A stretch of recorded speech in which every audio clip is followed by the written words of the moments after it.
Good morning friends, అందరూ ఎలా ఉన్నారా? బాగున్నారా? ఈరోజు మీకు ఒకటి చెప్తామని ఇలా లైవ్లోకి వచ్చాను. నేను దాదాపు యూట్యూబ్ ఛానల్ ఓపెన్ చేసి రేపు నెల లాస్ట్కి సంవత్సరం అవుతుంది అనమాట. కానీ ఎప్పుడు నేను ఇలా ధైర్యం చేసి ఈ వీడియో ముందుకు వచ్చి మాట్లాడలేదు. కానీ ఈరోజు కోవిడ్లో ఒక సంఘటన జరిగింది కాబట్టి మాట్లాడదామని చెప్దామని మీకు అలా వచ్చానమాట. నిన్న 27వ తేదీ ఫిలిపిన్ పాప వచ్చేసి ఒక కోవిడ్ బాబుని వాషింగ్ మిషన్లో వేసి తిప్పేసింది అనమాట. ఎందుకంటే ఆ బిడ్డ ఎక్కువ టార్చర్ పెడుతున్నాడు, చూసే ఓపిక లేక అలా చేసిందని అంటున్నారు. అది ఆడ ఏం జరిగిందో ఎందుకు అలా చేసిందో మనకైతే తెలియదు అనమాట. కానీ తన బిడ్డ ప్రాణం తీసిందని మాత్రం అర్థమైపోయింది. పాపం బిడ్డని అలా వాషింగ్ మిషన్లో వేసి తిప్పడంలో ఆ బిడ్డ ఎరికాకలు పెట్టి ఆశ్రమంలో వాళ్ళ అమ్మ నాన్న వచ్చి హాస్పిటల్కి ఎత్తుకొని బతికినే ప్రాణం పోయింది. చాలా బాధాకరం. బిడ్డ చాలా బాగున్నాడు. దానికి అసలు ఆ మనిషికి ఎలా వచ్చినాయో అలాంటి పనులు చేయడానికి పసికందు మీద ఎందుకంత పగబట్టిందో మనకైతే తెలియదు. చాలా బాధాకరం అనమాట. కోవిడ్కి పనులు చేయడానికి రావాలంటే ఓపిక ఉండాలి. కోవిడ్లో అంటే చాలా ఓపిక ఉండాలి. ఆడ వాళ్ళు అసలు మాపులు పోగులు అనేది కూడా టైం ఉండదు అనమాట. ఎప్పుడు చూసినా పనే ఉంటుంది. చాలా ఓపిక ఉండాలన్నమాట కోవిడ్లో పని చేయడానికి. ఇప్పుడు వీళ్ళు అంటారా, వీళ్ళు నేపాల్ వాళ్ళు అనమాట. పాపం వీళ్ళు చెరిక తరఫున వచ్చారు స్కూల్లో పనులు చేసేదానికి. వీళ్ళకి వచ్చేసి 70 దినాలు ఇచ్చారనమాట జీతము. 70 దినాలు అంటే చాలా తక్కువ. అది రూమ్ ఇస్తారు, 70 దినాలు ఇచ్చారు. వాళ్ళకి తిండికి కావద్దా, ఇంటికి చాలా ఇప్పుడు వీళ్ళ ఇంటికాడ నుంచి వచ్చా 2.5 లక్షలు పెట్టుకొని వచ్చినారంట. ఇప్పుడు వీడికి వచ్చి ఎంత బాధపడుతున్నారో చూడండి. సరిగా జీతాలు ఇవ్వడం లేదు, బిడ్డలకు డబ్బులు పంపించుకునే దానికి కానీ వీళ్ళు తినేదానికి కానీ చాలా బాధపడుతున్నారు. ఎందుకంటే స్కూల్లో మేము దాదాపు 7 నెలల నుంచి కలిసి పనిచేస్తాం కాబట్టి నేను చూస్తున్నాం కాబట్టి నాకు తెలుసు అన్నమాట. ఇలా ఉన్నాయి కోవిడ్లో పరిస్థితులు. ఎవరైనా సరే ఆలోచించుకొని కోవిడ్కి రండి. చేయగలమన్న ఓపుకుంటేనే రండి. వీళ్ళు ఒక పాప వచ్చేసి ఒక 20 రోజుల కిందట 3 నెలల నుంచి జీతాలు ఇవ్వలేదని ఇంటికాంచి ఎక్కువ మొగుడు బిడ్డలు డబ్బు అడుగుతున్నారు అనేసి తిండికి సరిగా లేక ఈ టెన్షన్తో ఆలోచించి హార్ట్ అటాక్ వచ్చి పాపం చచ్చిపోయింది. చాలా బాధ అనిపించింది. పాపం ఆ అమ్మాయి కూడా చాలా బాగుంది. మహా అంటే 28 సంవత్సరాలు ఉంటుంది వయసు, అంతకంటే ఎక్కువ కూడా లేదు వయసు పాప. బతకలేక ఇంత దూరం వచ్చి ఇక్కడ ఎంత ఇబ్బంది పడుతున్నాము. ఎందుకంటే సంపాదించుకుంటే బిడ్డలకు ఏదో ఆధారం ఉంటుందని అనే ఆశతో అందరూ ఇక్కడికి వచ్చారనమాట. కానీ ఇక్కడ పరిస్థితి ఎలా ఉన్నది. మంచిగా ఉన్నోళ్ళు ఉన్నారు, కష్టపడే వాళ్ళు ఉన్నారు, సంపాదించుకున్న వాళ్ళు ఉన్నారు, రకరకాలుగా ఉన్నారు. కానీ అందరికి ఒకేలా లేదు, అందరూ ఒకేలా ఉండాలని లేదు. అది మన టైం అన్నమాట. ఏం చేయలేము.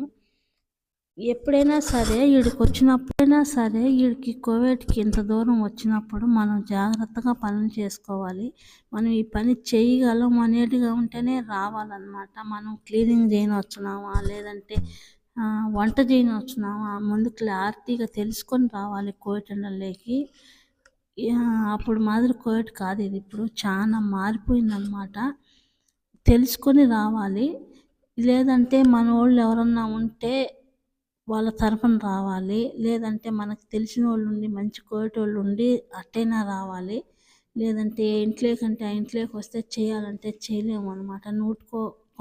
కొందరు బాగుంటారు, కొందరు సర్లేరు ఇక్కడ. కానీ డ్రైవర్లు అన్నలకు కానీ ఇంట్లో పనిచేసే వాళ్ళకి కానీ చాలా ఇంటికాడ నుంచి ఇప్పుడు మనం పిల్లకాయలని ఇసిపెట్టేసి, భార్యని ఇసిపెట్టేసి, భర్తలను ఇసిపెట్టేసి, బిడ్డల్ని ఇసిపెట్టి ఆడవాళ్ళు కానీ ఇటు మగవాళ్ళు కానీ ఇంత దూరం వచ్చి పనిచేస్తున్నారు కోవిడ్లో అంటే అంత ఓపుకుంటేనే వాళ్ళు ఇప్పుడు ఇంతవరకు చేయగలుగుతున్నారు అనమాట. అలా ఉంది ఇక్కడ పరిస్థితి. ఎన్నేళ్ళు ఇక్కడ వాళ్ళ ఇళ్ళలో నమ్మకంగా పనిచేసినా లాభం లేదు. మొన్న ఈ మధ్య కాలంలో చూసారా, అతను వాళ్ళు 10 సంవత్సరాల నుంచి మొగుడు పిల్లం ఆ ఇంట్లోనే పనిచేస్తూ ఉన్నారు. పాపం మా అన్నని ఎక్కడికెక్కడికో తీసుకుపోయి చంపేశారనమాట. అంతకుముందు 2 ఏళ్ల క్రితం మన తెలుగు అదే పని చేశారు. ఇట్లుంటాయి కోవిడ్ ఇంట్లో పనిచేసే డ్రైవర్ అన్నలకు కానీ, ఇండ్లలో పనిచేసే అక్కగారికి కానీ, చెల్లెమ్మలకు కానీ ఎవరికైనా సరే ఫుడ్ పెట్టకుండా చాలా సరిగా అన్నం లేకుండా, నిద్ర లేకుండా ఉన్న వాళ్ళు కూడా చాలామంది ఉన్నారు ఇక్కడ కోవిడ్లో పని ఇప్పుడు కూడా చేస్తున్నారు అన్నమాట ఓపికగా. ఎందుకంటే మనం ఇంత దూరం వచ్చాము, మనం డబ్బుల కోసం వచ్చాము, కష్టపడాలి. తిన్నా తినకపోయినా మన పిల్లకాయల భవిష్యత్తు బాగుండాలని చిన్న ఆశతో ఈడ ఎంత కష్టమైనా చేస్తున్నారనమాట చాలామంది కోయటెండల్లో. అందుకనేసి ఎవరైనా కొత్తగా ఇంటికాంచి వచ్చేవాళ్ళైతే చాలా ఆలోచించుకొని రాండి. మొన్న మా స్కూల్లో మన మేడం ఇంట్లో పనిచేసే ఆయన తెలుగాయన గాని, ఆయన్న ఇక్కడికి స్కూల్ దగ్గరికి సామాన్లు ఎత్తుకొని వచ్చాడనమాట స్కూల్లోకి మేడంకి. నన్ను ఎత్తుకొని రమ్మంటే నేను వెళ్ళాను బయటికి. ఆయన చూస్తే మన తెలుగాయన ఉండి, "ఏమ్మా బాగున్నావా?" అని అడిగినాడు ఆయన్న. "బాగున్నానన్నా" అన్నాను.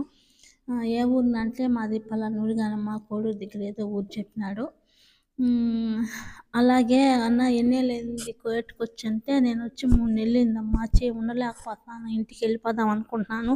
మన ఇండియా ఎంఎస్ కాడికి పోయేసి వెళ్ళిపోదాం అనుకుంటున్నామమ్మా, నేను చేయలేకున్నాము" అని అన్నాడు. ఏమన్నా అంటే, "సరిగా ఫుడ్ లేదమ్మా, సరిగా నిద్ర లేదు, నేను అయితే ఉండలేకపోతున్నాను" అంటే, "లేదన్నా అలా వెళ్ళిపోతే ఎట్టా, నువ్వు కొత్తగా వచ్చినానంటున్నావు, మళ్ళీ నువ్వు అలా వెళ్ళిపోతే కొత్తగా వచ్చినానంటున్నావు, నువ్వు అట్ట వెళ్ళిపోతే వాళ్ళు పింగరేసి పంపించేస్తారన్నా, మళ్ళీ నీకు వచ్చే అవకాశం ఉండదు నా" అని చెప్పాను నేను. "చూడాలమ్మా, ఓపిక ఉంటే చేయాలా, కానీ ఏం చేశాను, నా పరిస్థితి అలా ఉంది కోయటంటే, లేదు నా ఓపికగా చేయాలని" చెప్పాను నేను. "చూస్తానమ్మా" అని పాపం ఆయన వెళ్ళిపోయినాడు.